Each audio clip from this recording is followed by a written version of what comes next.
Kasih karunia dari Allah Bapa, kasih sayang dari Tuhan kita Yesus Kristus, dan persekutuan daripada Roh Kudus itulah kiranya memberkati kamu sekalian.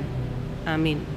Salam, selamat pagi, selamat kita bertemu kembali dalam renungan harian HKBP Jambi. Hari ini kita akan disapa oleh firman Tuhan yang diambil dari kitab Kisah Para Rasul pasal 26 ayatnya yang ke-22. Demikianlah firman Tuhan. Tetapi oleh pertolongan Allah aku dapat hidup sampai sekarang dan memberi kesaksian kepada orang-orang kecil dan orang-orang besar. Dan apa yang kuberitakan itu tidak lain daripada yang sebelumnya telah diberitahukan oleh para nabi dan juga oleh Musa. Saudara yang kekasih, satu realita yang dicatat oleh Alkitab bahwa ketika kita memutuskan untuk menjadi pengikut Kristus, tidak ada jaminan untuk hidup di zona aman di tengah-tengah dunia ini. Tidak ada jaminan untuk hidup tenang dan berlimpah akan kekayaan. Tidak ada jaminan tiada masalah. Tidak ada jaminan tidak ada orang yang membenci kita, memfitnah kita. Tetapi saudara, jaminan yang diberikan Tuhan, garansi yang diberikan Tuhan kepada kita ketika kita memutuskan untuk mengikut Kristus adalah bahwasanya Dia memberikan kekuatan kepada kita. Dia akan menyertai kita dalam sepanjang perjalanan hidup kita. Tuhan menjamin akan bersama dengan kita kemanapun kita pergi dan memberikan jalan keluar kepada kita ketika kita di dalam kesesakan. Dan jaminan yang terakhir yang Tuhan berikan, dan itu yang kita nantikan sepanjang kita mengikut Kristus dengan setia, adalah diberikan kepada kita upah kehidupan yang kekal. Karena itu saudara yang kekasih, ayat ini berbicara tentang bagaimana perjuangan Paulus. Dia berjuang untuk memberitakan Injil kerajaan Allah.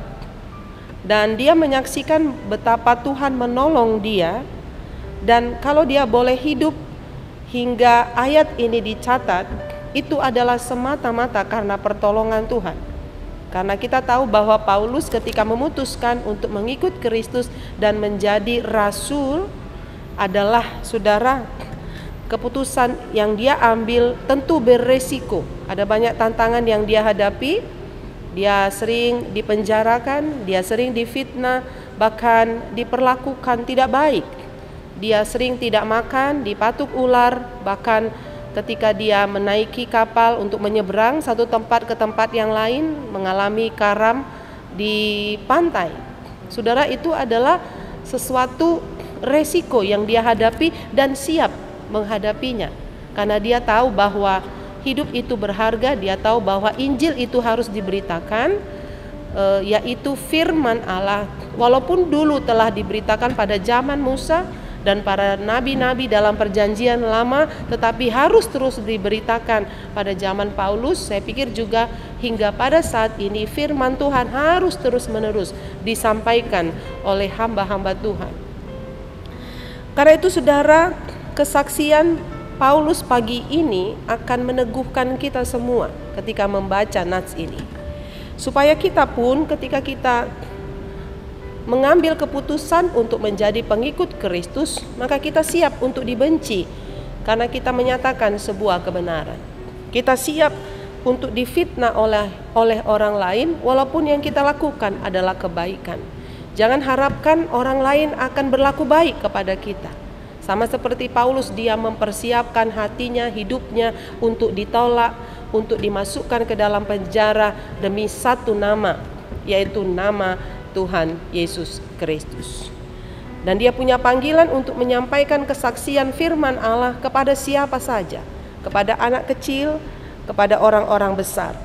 Yang dia saksikan adalah tentang Tuhan Yesus yang telah hidup, mati dan bangkit dari antara orang mati. Nah, firman ini meneguhkan kita bersama kalau di akhir-akhir ini dan waktu yang akan datang pun kita mengalami banyak kesukaran dalam hidup kita. Kita mengalami cobaan, penderitaan yang kita hadapi dan mungkin akan kita hadapi tahun-tahun ke depan. Tetapi ayat ini meneguhkan kita bahwasannya sebagaimana Tuhan melindungi Paulus, demikian Tuhan juga akan melindungi kita. Dan kita termotivasi oleh kekuatan dan keyakinan, keteguhan dari Paulus untuk terus memberitakan firman Tuhan. Demikian kita pada saat ini, mari kita beritakan firman Tuhan lewat kehidupan kita sehari-hari di tengah-tengah keluarga secara khusus, orang tua terhadap anak, dan kepada lingkungan kita lewat gaya hidup kita mencerminkan bahwasanya kita meniru Kristus, meneladani Kristus di dalam kehidupan kita. Resiko akan kita hadapi, karena itu siaplah menghadapi setiap resiko. Mari kita berjalan di jalan yang benar, di jalan yang lurus, di jalan yang telah ditetapkan Tuhan kepada kita. Yakin Tuhan akan menolong kita hari ini, esok, dan selama-lamanya. Amin. Kita bersatu di dalam doa. Bapa yang baik dalam kerajaan sorga, terima kasih kalau hari ini kami disapa oleh firman Tuhan, membuka mata hati kami bahwa setiap kami yang mengambil keputusan untuk mengikut Kristus, kami harus siap menghadapi segala resikonya. Kami tidak hanya tinggal di zona aman, tetapi ketika pun ada tantangan yang kami hadapi, kami tidak cengeng dan kami tidak putus asa, tetapi kami penuh keberanian untuk menyatakan segala sesuatunya. Terima kasih, tolong setiap hamba-hamba Tuhan dimanapun berada memberitakan Injil, baik di desa-desa, di kota-kota, di daerah transisi, di tempat-tempat yang penuh dengan resiko.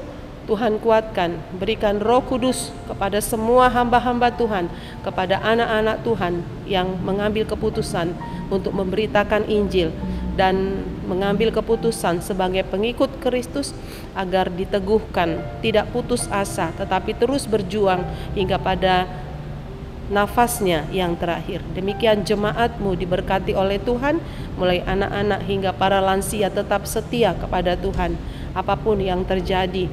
Diberkatilah gereja menjadi saluran berkat menyampaikan kebenaran firman Tuhan. Diberkatilah seluruh jemaat-Mu yang dalam pergumulan setiap hari, supaya mereka hidup terus di dalam kebenaran firman Tuhan. Terpujilah Engkau Tuhan, dengarkanlah doa kami dalam Yesus Kristus. Kami berdoa dan mengucap syukur. Amin.